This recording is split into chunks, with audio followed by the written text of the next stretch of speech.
Welcome back to our listeners and viewers of the Responsible Edge podcast, brought to you by the Anti-Greenwash Charter. This is the podcast where we explore the bold ideas, uncomfortable truths, and unexpected solutions shaping the future of ethical business. Today, we're learning about the rise of the synthetic human, how generative AI is becoming not just a marketing tool, but the marketing identity. And our starting point for today's discussion is an article by the World Federation of Advertisers, AI Essentials, Agents, AI Influencers, Regulation Targets Use of Synthetic Humans. And to make sense of all of this, I'm absolutely delighted to be joined by one of the leading authorities, Neil Sahota, UN advisor, AI strategist, author, and keynote speaker, amongst other things. Neil, it's absolutely brilliant to have you on the show today. Thank you so much for giving up some of your time. No, happy to be on the show, Charlie. Thanks for inviting me. Neil, I am delighted to have you on. As we've alluded to in our sort of preamble that we just had, I am just going to sit back and just take as much in as I possibly can from you. But before we get to the article and talking all things AI today, I've obviously very briefly introduced you and what you're working on. Could you just give our audience who aren't aware of you and your work just a bit more meat on the bone, if you like, in terms of what you're working on at the moment? Yeah, sure. I'm a big proponent, obviously, of integrating AI. I believe in the AI-enabled organization. And so, we've triggered the fourth industrial revolution. Most of us are probably experiencing some use of AI in our companies today. And we're just really trying to figure out what's the best way, because everyone talks about automation, but we're really looking for innovation, a new way of doing the work. And I'm a big proponent of social impact. And I know that we either think of like for-profit or non-profit. They're not mutually exclusive. And so one of the things I focus on is my work with the United Nations on AI for good, that we can use AI to actually advance, solutions to some of the biggest global challenges like climate change. Neil, it's a wonderful introduction. And I have to say, with somebody who is involved in so many things and you wear so many different hats, you provided such a concise introduction there. I should say, for any of our listeners and viewers that want to dive into the detail of Neil's current experiences, we'll obviously share his LinkedIn that you guys can go and, sort of peruse at your leisure. But Neil, I want us to go back now, if possible, to the very origins, if you like, of you and your experience to date. What were the kind of formative experiences that you can recall that sort of shaped you as a young person and have ultimately driven you to do what you've done in your career to date? Charlie, I really liken it to, my origin story as a kid from the Bronx in New York. Okay. Yeah. It wasn't the, we'll call it a rough neighborhood. We'll put it that way growing up. Okay. Diplomatic. Yeah. Getting to school was an adventure at times. But, it was also a very profound sense of community, right? You really try to help each other. And that's what I really took away, is that the big cliche, a rising tide lifts all boats. And so I learned at a very young age that, it takes a village to do something, but it doesn't matter how good you become at something. If you can't make the people around you better, and you can't work together as a team, you're not really going to accomplish much in life. I look back and, when people say you've done some amazing things, it's but I never did any of those things alone. Well, I think it's testament to you and your character to be able to observe that. But no, because with all seriousness, because a lot of people that achieve big things in their careers and in their lives, they often don't acknowledge that. So that's amazing that's sort of from a formative experience of growing up in the Bronx. Talk us through, though, how this applies to the early part of perhaps your education and then into the early part of your career. What were you drawn to? What were you focused on? Look, I was always a problem solver. I know it sounds kind of strange to say it that way, but I would look at things and think about, how can we not just fix this, but is there a better way of actually doing this? Right. Mm-hmm. So, I liken it to, the worst word your kid could ever learn is why. In the workplace, I was the guy that was always saying, why do we do it this way? Why don't we do it that way? And it would drive people nuts. But I also was lucky enough to have a mentor that said, Neil, maybe you should think and go about going to management consulting, right? That's where that question has a huge impact. And so I wound up doing that. So I got a chance to work with a lot of global Fortune 500 companies, doing a lot of like once in a lifetime type of work.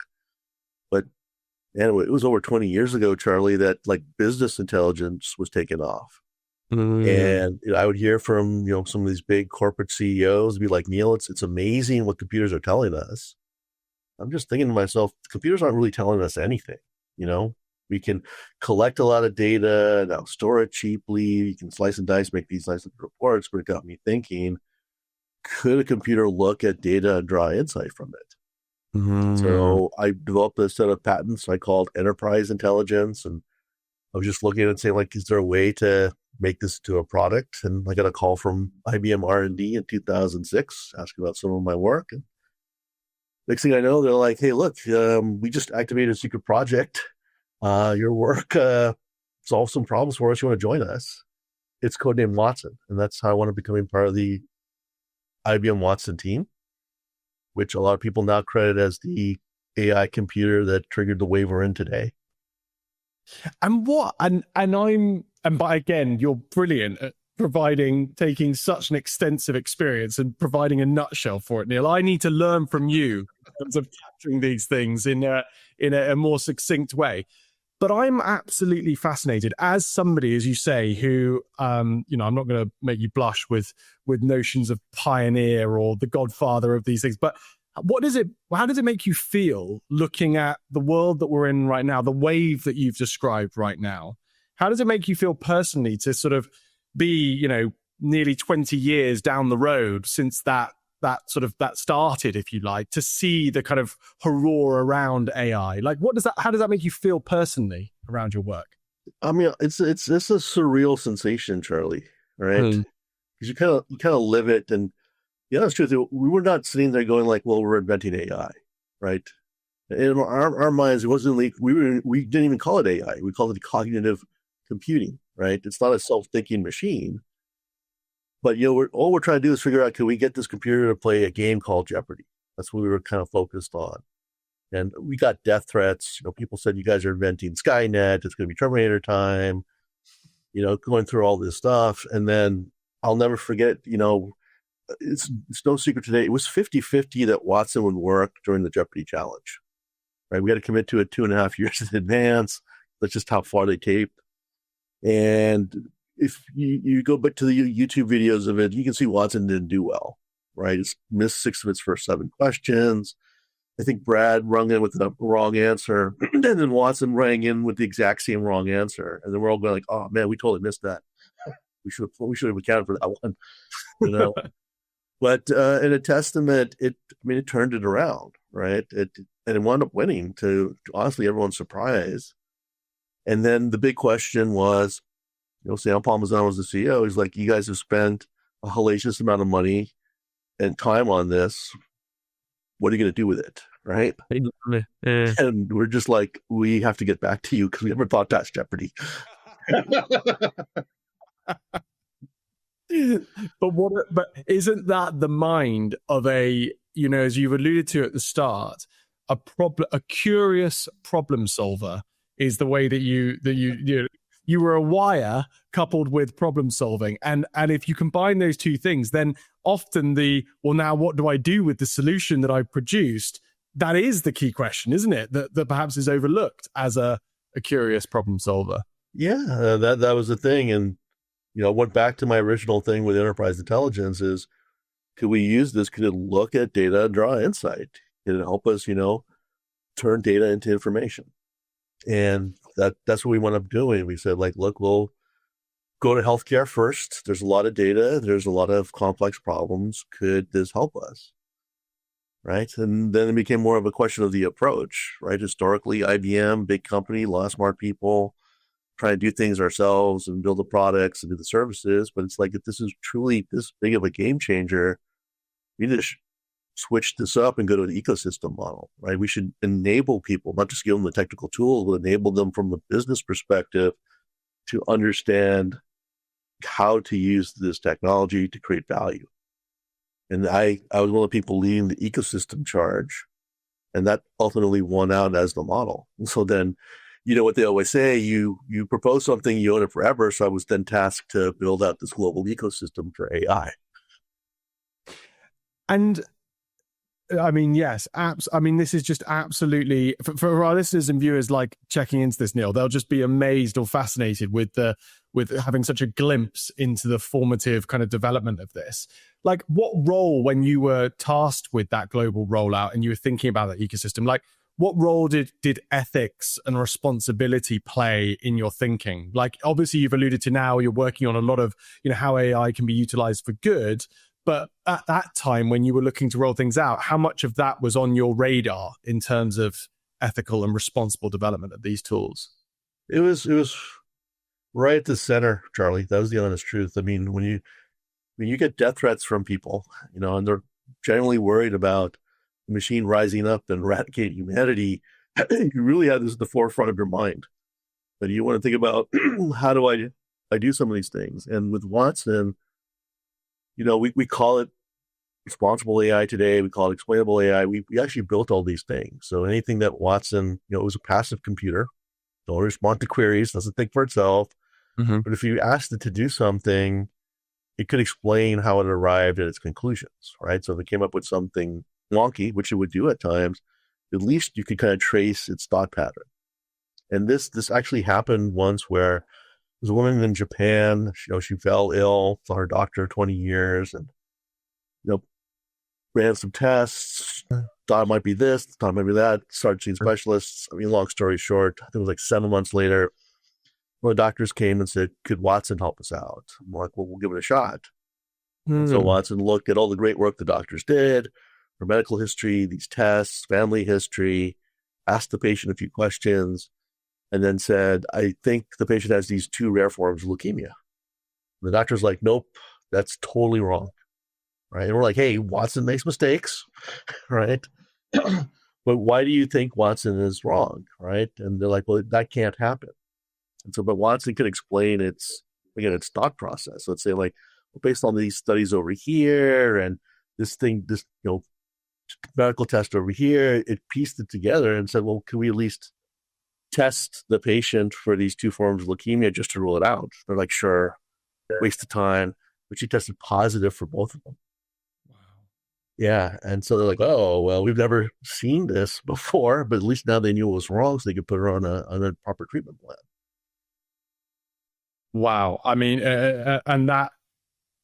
you didn't need convincing, presumably, of the impact of this and what Watson was sort of the precursor to. But can you recall exactly how the doctors that you've mentioned there responded? Like, that must have been a jaw-dropping moment for them. It was a black swan moment, Charlie, right? They thought, we do this, all of us as people, that if we've never seen something before, we could just assume it can never happen, right? They had never seen that before. It was one of those eye-popping moments where, like, okay, well, now we know, but then the patient's family is just looking at this as like, why didn't we use this 7 months ago, right? But this only happened because we built that explainability to Watson's logic in, right? Otherwise, we're just like, that's way off the kilter. So, it's a similar thing where for the longest time, people said that heart attacks, men suffered like 80-90% of heart attacks. And I think it was 15-18 years ago, they finally figured out that women have different symptoms in a heart attack. Right? And then they started realizing, it's not that women have less heart attacks or less at risk. It's just we were looking for the wrong symptoms. So they were misdiagnosed. There were probably a lot of women that had heart attacks that were misdiagnosed. It's fascinating. Neil, I've got so many questions that I could ask you about you, but I want to ask you, I think as I mentioned, we'll link to your LinkedIn so people can check out like the history in more depth and detail. But I want to look forward slightly with you here. When you think about your career from this point until the end of it, what would success of that period look like?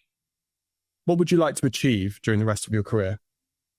It's one of those BHAGs, as Jim Collins call it, big, hairy, audacious goal. And that's, I think, to make the Sustainable Development Goals a reality.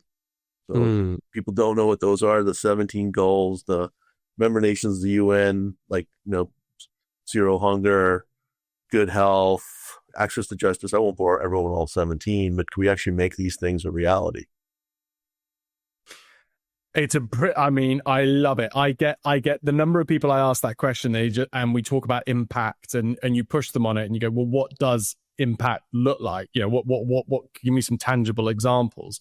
I love the fact that you referenced the SDGs. Like, you're absolutely right. We'll link to them for any of our viewers and listeners who aren't aware of them, but I imagine most are. But I think that's a brilliant framework to work from. Out of interest, I mean, that is a grand plan, Neil. And I know you are a bit of a Superman, but that's you going some to address all 17.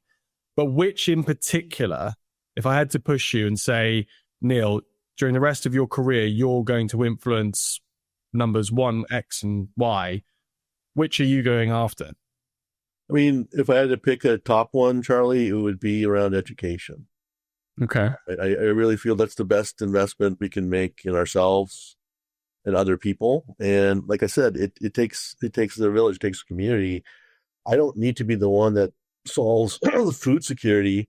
If I can help teach other people some of the basics, and they can figure out a way to apply AI or something else, solve food security, then everybody wins.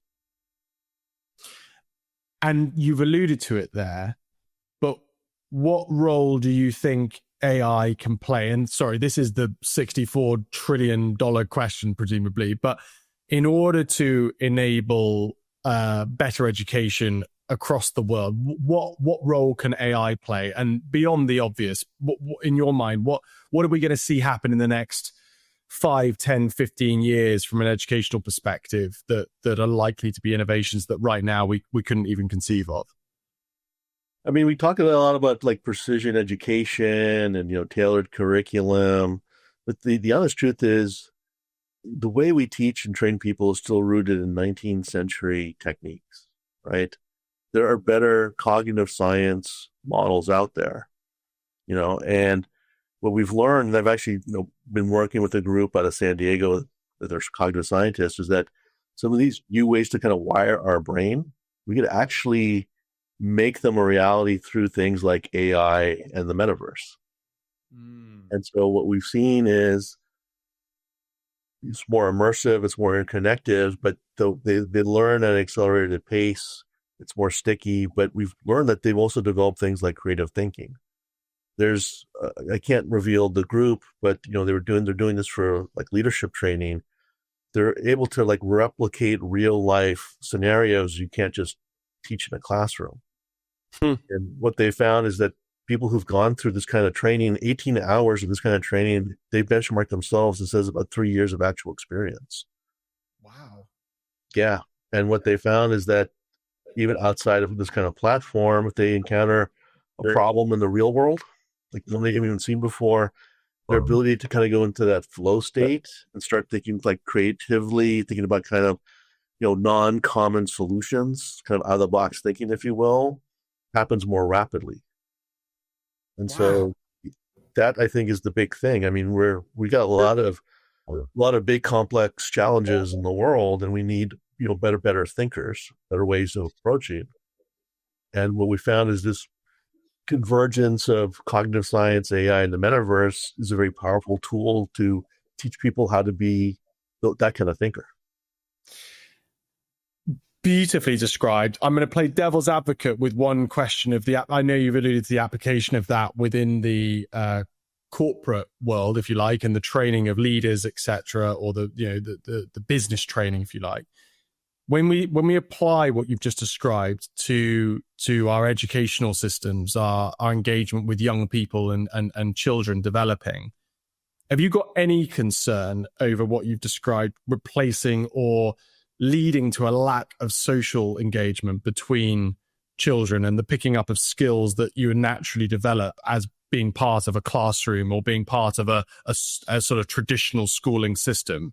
Have you got any concerns on that, or is that old thinking that needs to be parked at the new model? But I'm not advocating to get rid of the classroom. I think we have to do several different things in a coordinated fashion, right? And I totally agree. We need that level of just socialization especially among children, develop those skills out. You need that classroom setting.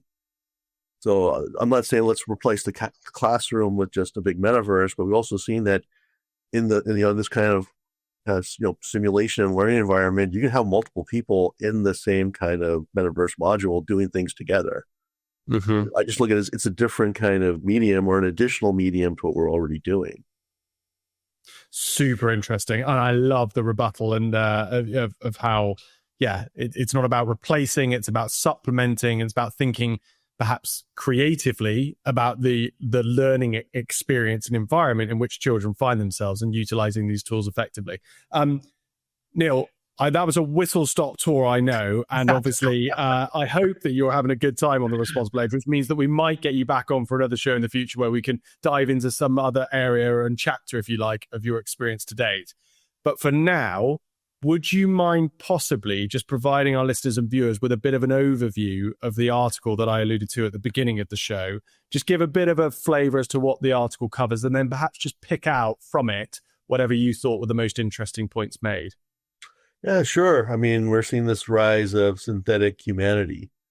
So with agentic AI or AI agents, we have more, we'll call them bots, whether they're physical or virtual, that are getting integrated, not just like in the workplace. So like, not just like as a coworker, but you have like these kind of bots or concierges that are doing things for us. So you could ask it to say, find me a cheap hotel room for this business trip, for example. It'll go out and look and find something and book it for you, right?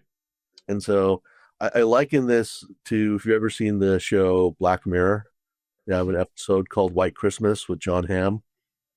And this has always been kind of the holy grail in the AI world is, could you create an AI assistant that knows you as well as you know yourself, right? And that's what they do in White Christmas. They take brain engrams and create that assistant for you. And this is actually a big step towards that. This is what this article talks about, is this move to agentic AI towards this, and what are the potential repercussions? Like, should you be aware that when you're interacting with someone, it's really a person, or is it really an AI agent? Neil, let me, by the way, brilliantly, I know there's more to come in the article, but what you've summarized today was perfect. We'll obviously link to the source article so any of our listeners and viewers can go and check it out as well. Just on that point, you inverted commas, the concern or otherwise not. Do you think it's a problem? And this, I'm sorry, I should say that this article was talking about obviously AI within the context of marketing and advertising. Do you think it's a problem that we're either engaging with a synthetic human experience or not? Do you think it's an issue that needs to be highlighted? I think it really depends on the actual use. That's the thing, right? Okay. Do most people care if they're talking to a person or an AI avatar? I think, honestly, that's a generational question. Older people will probably have some issues. Younger people, not so much. In fact, we've seen younger people prefer it, right? They're actually more honest. They get better information because they feel like they're not being judged by an AI avatar. Oh, wow. Yeah. So we've actually seen this, working with like Los Angeles Police Department. Some, minor crimes are now reported through like an AI chatbot. And we've seen things like where someone says, my car was stolen, and the AI are like, okay, where was it? Was the car locked? And some people are like, I think I forgot to lock it, That, Neil, that's an amazing insight, because the article talks about, within the marketing and advertising context, I think there was research statistics suggesting that trust and authenticity was one of the key reasons why brands were not necessarily looking to sort of include or utilize generative AI and AI experiences, because the customer was concerned about engaging with that type of entity. Whereas you're saying in certain other contexts, it's actually viewed as more trustworthy and more easy to be authentic and open with. That's absolutely amazing. Yeah, that's why I say I think it really depends on who the person is and the use. So, I mean, would you rather talk with a human doctor and do a health assessment where they're going to ask you questions like, how many alcoholic drinks do you have per week? Or are you be more comfortable answering that question to an AI avatar, right? That won't judge you if you say like, well, wife and I split a bottle of wine every night, That is wild. That is an amazing observation, and you're absolutely right. As a non-drinker, I feel very comfortable talking to but I get the point. I get the point. Neil, it's brilliant. Let me ask you sorry, jumping slightly out of the article and what's in it, but when you read an article like this that is obviously talking about the application of generative AI and AI agents within the marketing and advertising context, how much of this sort of application were you envisaging your work back in the early 2000s was likely to lead to? Like, did you know that it was going to eventually get to this sort of use case? So in this particular case, the answer is actually yes. I mean, that was kind of the vision. And my first book, part of it is really timeless. I was actually talking about this very thing, that in the near future, you'd have an AI agent try to sell to your AI agent, to buy something, right? It'll be AI to AI now communication, and we're taking effectively the human out of the loop when it comes to making brand choices, right? And we're already seeing now they're taking a huge step at this actually happening. So I think by the end of this decade, that's going to be a lot of things. Is that I don't need to worry about the latest greatest toothpaste or something like that. My AI agent is probably on top of it. I'm picking you up on that observation again, which, by the way, you've got a bit of a crystal ball oracle way about you, Neil. But talking about AI, my AI agent, your AI agent, getting together and working out where the mutually valuable sort of interactions could be, and ultimately what's the implication of that from a societal perspective in your mind? Like, are we just all going to end up with a huge amount more time on our hands because all of these agents are going to be delivering or dealing with some of those mundane decision-making sort of elements for us in our day-to-day lives? Like, what are the implications of this at scale? Well, I think there's two big things here, Charlie, and they're both a little worrisome to me. So the first is, in every industrial revolution, there's always this talk about, well, people are going to get replaced. Like, people thought the tractor would be the end of the farmer, right? And what's really happened is, as we've offloaded some of this, kind of rough work, tedious stuff, it's opened us to do more complex value add work, right? Mm-hmm. I would expect this to happen with the AI revolution, so to speak, here. But we also live in a time where we have so much infotainment. Right. So I think it's 50-50 that these people either kind of rise up and take the next challenge on, or they're going to go binge watch like Stranger Things, So that's one thing that really kind of concerns me, is which way society will go. I mean, and it's not going to be like everyone's just going to march the same way. It's about what kind of percentages, right? It used to be like, hey, 80-90% of the people would go take on the next challenge. I'm not so sure we'll hit that percentage this time. That's one big concern, right? What happens with those people? The second is we already do things that people don't actually understand why. I was asked to speak at a binational symposium a couple of weeks ago. These are smart, doctorate people, extensive researchers, and I used the example of making your bed, right? No judgment. I'm just like, how many people make their bed? This kind of stuff. But kind of looking at me, I'm like, and I was genuinely surprised by this when I asked people, like, well, do you know why you make your bed? And they're like, well, it's so it looks nice or this. And I thought they were just kind of joking around, but dawned on me, they don't actually understand why you make your bed. And then so I started asking a lot more people the same question. It's the same thing. So when I explained to them, the reason you make your bed is you want to kill all the bacteria and stuff that, got secreted and all that stuff while you're sleeping. And the importance of making your bed is airing it out, right? Because exposure to air kills that bacteria. So it's not just making the sheet look nice. You need to flip it, hit your pillows. And I'm shocked. Like 95% of the people I've asked this question had no idea that's the reason you make your bed. And so it worries me in that we do a lot of things that we don't understand why or what the importance is. And as we teach AI to do some of these things, if we don't understand ourselves, the AI doesn't understand either. Right. So what happens when all this tribal knowledge becomes digitized? Are we going to, on that point, and I love how we have headed down a completely different tangent from the article, but I've got to ask you these questions while I have you here. Like, are we essentially going to become more stupid as a result of the adoption of AI, or is what you've just described in terms of our lack of awareness, if you like, has that always been in play, and this is just going to accentuate it more widely?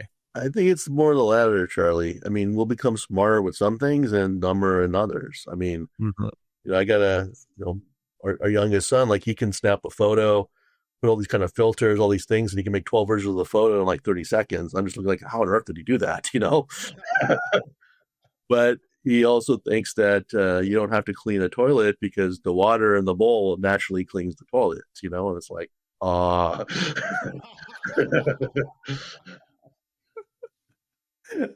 I love that, Neil. I won't pry further into how we established that, but yes, I understand. I understand the practicalities, perhaps, of the lived experience is something that we're going to lose. I want to come back to the previous point you made, though, about your concern. Your concern, if again, I'm going to regurgitate some of your words back to you in probably a terrible way, but you're essentially saying, are we going to become so distracted by this increasingly brilliant, distracting content that we're being fed up, that obviously AI is going to, facilitate, that ultimately we're going to have lots of people that aren't then focusing their skills and their attention on how we go about problem solving and being curious about the next sort of stage of requirements that we have as a collective. How do we go? If I understood that correctly from what you just spot on, Charlie. Most of it. How do we mitigate that? Like, what safety rails do you envisage us putting in place, or would you like to see put in place in order to mitigate that outcome? I mean, part of it is just helping people find their motivation, right? I think everyone has a passion in life, something they want to do, and sometimes it's hard to find what it is. And if we don't encourage that kind of thinking and that, exploration, experimenting, it doesn't happen. But unfortunately, we live in a very convenience society, right? And so there's not a lot of incentive to try and do that. And in the corporate workplace, as much as leaders say that, we want the entrepreneurial thinking here, we want people to take more risks, if you actually try and do that, failure can cost you your job, right? Not as much tolerance as is said. And so I think these are the drawbacks we're confronting.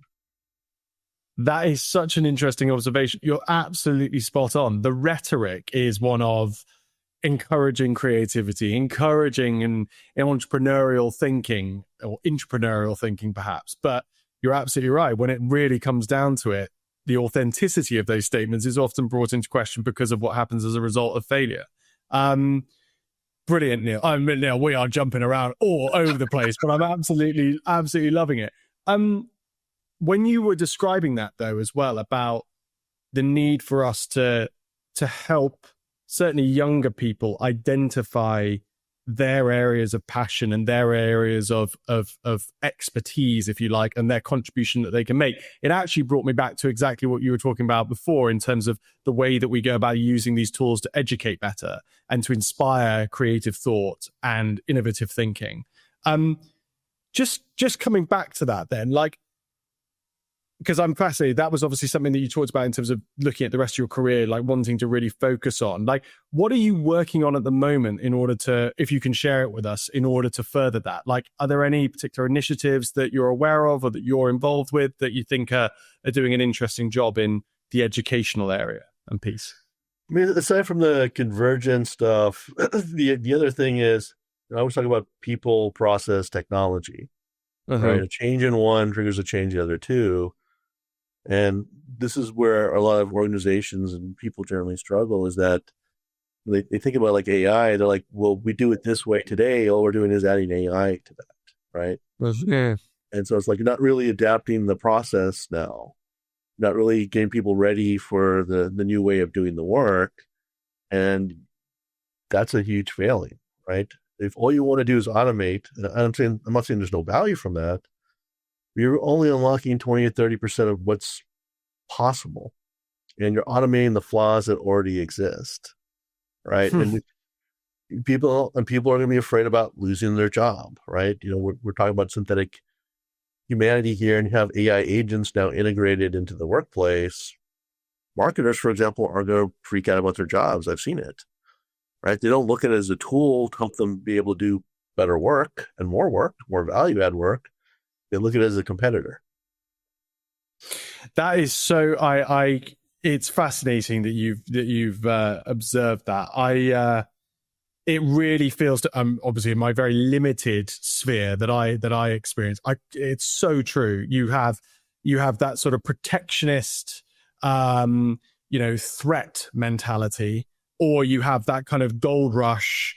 This is a huge opportunity. I need to upskill myself. I need to work out how to utilize this. But what you're describing there in terms of that difference between, right, here's our current way of working, how can we use AI in order to deliver that more effectively and more efficiently? The limitation of that opposed to here's our current way of working, if we were to rethink that completely with the use of these tools that we now have available to us, what might it look like? Is that what you're describing in terms of the difference in mentality? Yeah, and I think that's the big thing, right? Is we're so wired to, there's a problem here, let's fix the problem. That's not innovative thinking, right? Innovative thinking is there a better way of doing this? Right? It's not necessarily about fixing something that's broken. But we can't wrap our heads around that, right? The article talks about, you have an AI agent, looking for that cheap hotel room for you, for example. Do you really care? Do you really want to look at the list of hotels it found and the prices and make sure everything's all right? Or you're just like, okay, found this hotel, it costs X, seems good enough, right? That's the thing.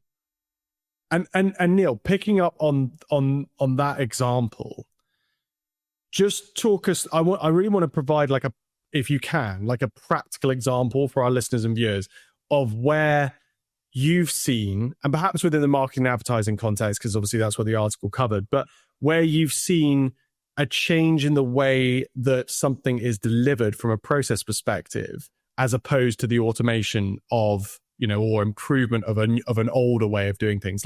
Give us some examples that you've seen of where you really think this has played out. Yeah, HR is actually a good example. So hiring somebody, right? When you hire somebody, you're really looking for two things. Are they qualified? And are they going to be a fit for your team and the corporate culture? Qualifications, we can ask questions, we can have them do a test, all these things, but how do you know they're a fit? Right? You ask someone during an interview, well, there might be a lot of work at times. How do you feel about working 60 hours a week? I love it, right? Right? Who's their real self during an interview? And now with you've introduced these kind of HR AI agents that are kind of helping read resumes, some of these things. They've actually inverted the process, right? Because we used to do keyword scans and see, does this person look like they're qualified enough to bring for the interview and test those qualifications and then make the assessment of the fit. These HR agents are actually looking at your resume, your public information, social media information, and they know psychology. And so what they're doing is they're actually assessing your fit, right? And so now you put a job posting out, you get 1,000 applicants. Those AI agents are looking at this and said, well, these 17 people are 80% or greater fits for the corporate culture, for this particular team, the work style. So now you're not looking at 1,000 resumes anymore. You're looking at 17. And it's like, well, these 17, these 9 look like they have the right qualifications. Let's go talk to those 9 people.